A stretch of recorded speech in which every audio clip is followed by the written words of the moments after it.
Hari ini, mari kita lihat masalah ini. Saya nampak banyak pelajar kita ada masalah ini. Dia mula ayat dengan ini, terutamanya ayat nombor 2. Okey, pelajar video ini berguna untuk pelajar darjah 5 sampai tingkatan 5. Semua boleh tonton sebab saya periksa karangan. Semua pelajar membuat kesilapan ini. Okey, kesilapan ini. Apa maksud ini? Ini baju ini, komputer ini. Ini kata dia kata penunjuk. Ini kata penunjuk macam itu juga. Ini kata penunjuk. Okey, kita kata buku ini, buku itu. Penunjuk ni, ini penunjuk. Kata penunjuk. Jadi kamu tak boleh letak kata penunjuk tu di depan dan mulakan ayat. You cannot. It's all wrong. All this completely wrong. Bukan saja macam ni, pelajar juga ada tambah perkataan ini membantu ataupun ini mampu. Ini mampu. Ini membantu menyelesaikan masalah. Ini memberikan manfaat kepada kesihatan. Semua ini dikira satu kesalahan serius dalam tata bahasa Melayu. Jadi setiap kali tulis karangan, ulasan, jawapan ringkasan, rumusan, jangan mulakan ayat. Ini masalah ini muncul dalam ayat kedua. Katakan pelajar tulis satu perenggan kan? Satu perenggan. Dia tulis satu perenggan, dia mulakan di sini faedah menabung ialah bla bla bla di sini kan? Di sini dia pergi start dengan ini. Salah. That's what I'm trying to say. Tak boleh. Ayat kedua, di sinilah kamu selalu buat kesilapan. Kamu mulakan dengan ini. Kalau di sini kamu tulis faedah, ini start dengan ini mampu, ini membantu, ini memberikan, ini menunjukkan. Tak boleh. Dalam kamu tengok dalam soalan-soalan macam ringkasan dan rumusan SPM, dia bagi apa? Baca petikan di bawah ini. Penunjuk. Tak boleh letak di depan. This is not English. In English you can say, in English, how do people write in English? This problem. This problem is a big problem. Okay, this problem in English. Dalam BM takkan kita nak tulis, kita mesti tulis problem this. Okay, kita mesti tulis masalah ini. Masalah ini. Tak boleh, ini masalah. Dalam BM tak boleh. Itu bahasa pasar. Ini orang banyak masalah tau.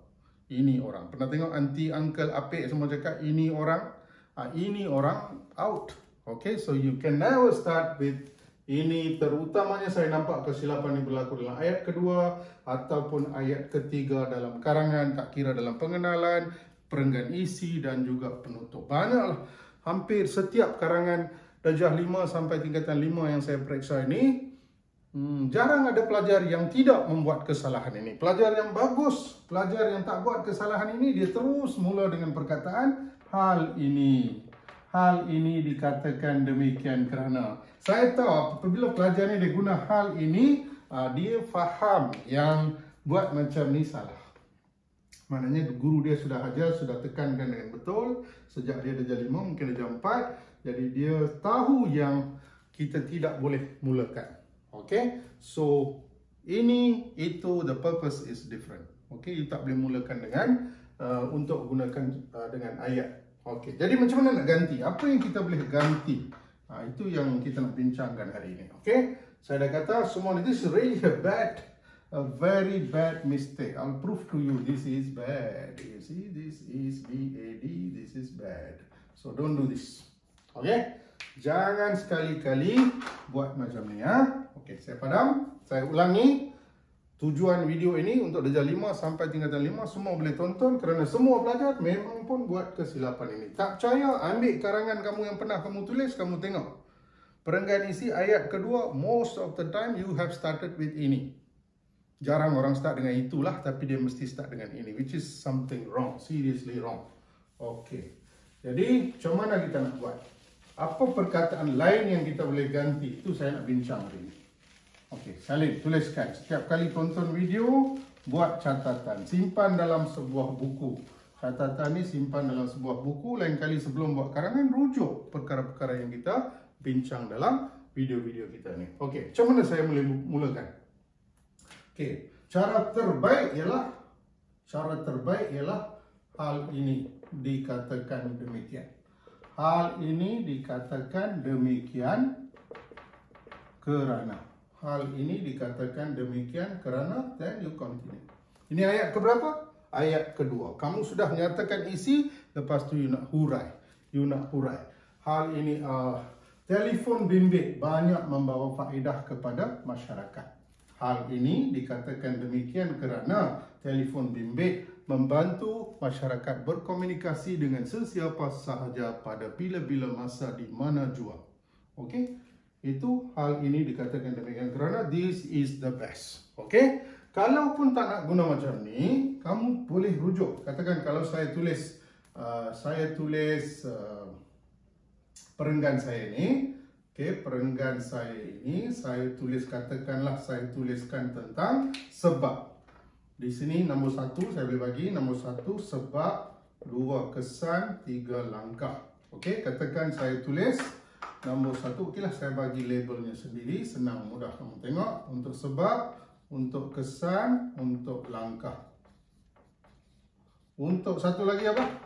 SKLK. Satu lagi ialah kepentingan, kan? Kepentingan. Satu lagi ialah kepentingan. Ini 4 skop paling penting dalam peperiksaan, juga dikenali sebagai faedah. Jadi macam mana yang ini kita nak guna dalam jawapan? Macam mana nak tulis dalam jawapan? Kalau dia sebab, macam mana nak tulis? Kalau kesan macam mana? Kalau langkah macam mana? Kalau faedah macam mana? Okey, perhatikan di sini. Okey. Saya tulis satu perenggan.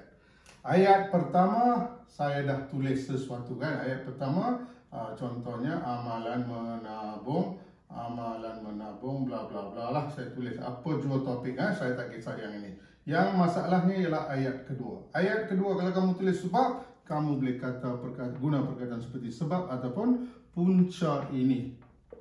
Punca ini berleluasa ataupun punca ini menjadi satu kebimbangan dalam kalangan masyarakat. Sebab yang ditulis tu punca. Saya guna punca ini. Saya tak mulakan dengan ini. Itu yang penting. Kalau kesan. Kesan ni boleh jadi baik, buruk. Boleh jadi kesan baik, boleh jadi kesan buruk. Jadi kamu boleh kata keburukan ini. Keburukan ini boleh. Sambung. Langkah. Katakan di sini kamu cadangkan satu langkah. Nak tulis ayat kedua. Macam mana nak sambung ayat kedua? Mudah saja. Tuliskan usaha ini. Usaha ini. Okey? Ataupun di sini faedah ini. Faedah ini. Semuanya bergantung kepada apa yang kamu tulis dalam ayat pertama. Okey? Dan saya boleh cadangkan beberapa perkataan lain yang juga sesuai digunakan ialah sebagai huraian kita ialah ayat perkataan seperti fenomena ini. Fenomena ini cukup membimbangkan. Fenomena ini. Fenomena maknanya satu hal, satu kejadian yang penting. A phenomenon means something important, something significant that happens in society. Okay, fenomena ini.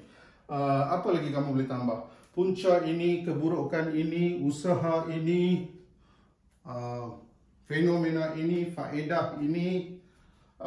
Macam perkataan yang mudah saya katakan tadi, masalah ini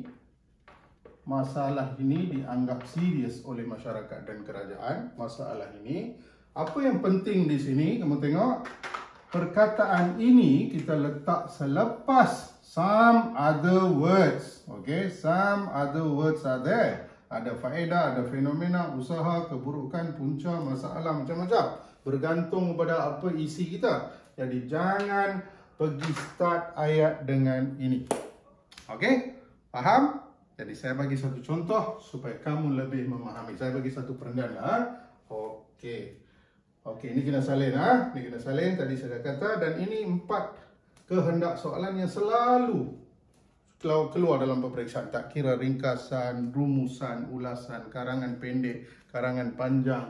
Ini adalah kehendak soalan yang sangat popular. Semua ni kita kena faham.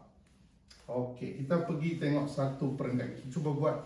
Saya bagi setakat yang cukup tempat di sini. Setakat yang boleh saya bagi supaya kamu tidak lagi silap menulis ayat yang kedua yang sepatutnya menghuraikan isi itu. Ayat yang sepatutnya menghuraikan isi. Okey, macam mana kita nak tulis? Kita tulis tentang COVID. COVID apa? langkah-langkah yang diambil oleh kerajaan. Okey, saya ambil langkah-langkah untuk wabak, untuk memerangi wabak COVID-19. Okey.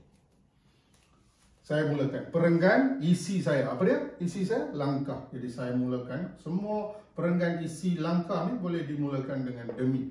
Demi untuk ataupun bagi, kan? Okey. Demi memerangi. Demi memerangi wabak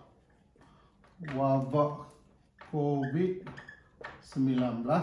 COVID-19 sama ada kita guna C atau K, kita belum dapat pastikan. DBP tak keluarkan lagi semua ni. Jadi buat masa sekarang boleh guna istilah yang diterima di peringkat antarabangsa yang diperkenalkan oleh WHO. Jadi kita terus boleh guna istilah ni. Okey, demi memerangi wabak COVID-19. Okey, koma. Kerajaan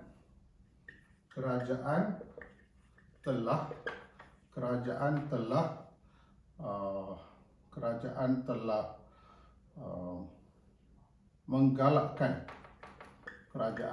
menggalakkan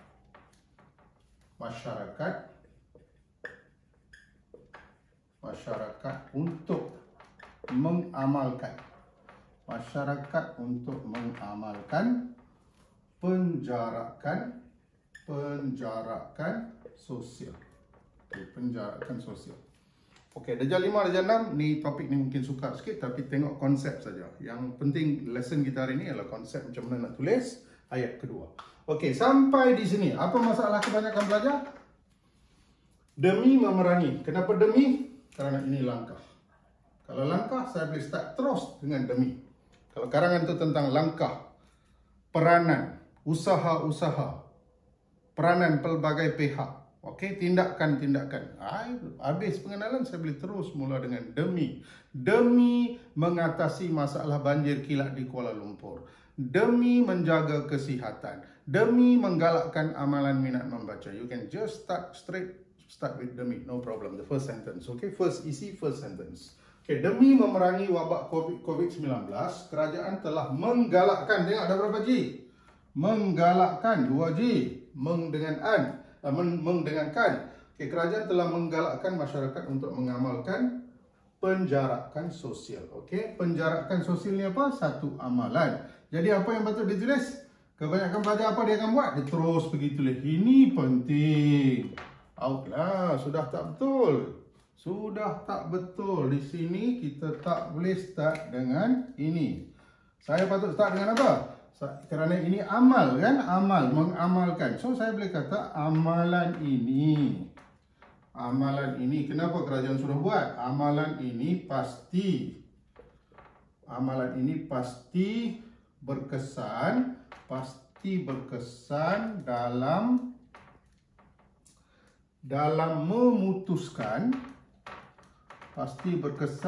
memutuskan rantaian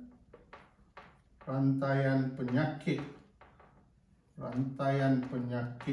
berbahaya ini.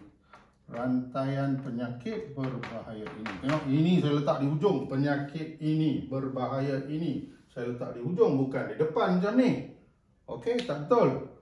Jadi perhatikan ayat yang saya beri di sini ialah demi memerangi wabak COVID-19, kerajaan telah menggalakkan masyarakat untuk mengamalkan penjarakan sosial. Lepas tu explain lah.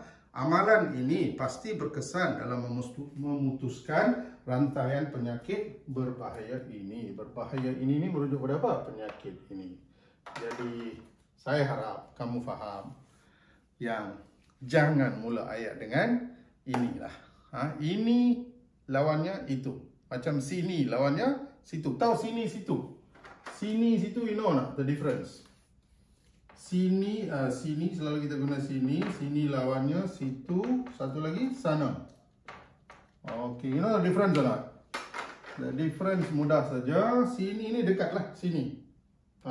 Di sini, letak di sini. Letak di situ. Di situ jauh sikit tapi saya masih boleh nampak. Sana, remember, sana means far place. A for far. Remember this. Sana is far place. Saya nampak mereka bermain di sana. 1 kilometer. Dari sini saya tak nampak. Okay, bermain di sana. Sana is for far place. Situ there. Sini here. Simple saja. Jadi saya bincang ini, itu, sini, situ, sana. Okay? Jadi pastikan setiap kali sensitif pada ayat yang kedua. The problem starts with your second sentence lah. Sebab kamu nak huraikan di sini kan. Amalan ini. Tengok, satu lagi saya nak ulangi. Untuk karangan ini saya guna amalan ini. Untuk karangan lain saya boleh guna apa? Faedah ini, usaha ini, langkah ini, kebaikan ini, cadangan ini. Bergantung pada apa yang kita tulis di sini. Okey? Yang penting lepas amalan baru kita tulis perkataan ini, bukannya sebelum. Okay? Alright, so all are studying, right? I'm sure you're all studying online, so many things happening. So do your best every day. Okay? Thank you.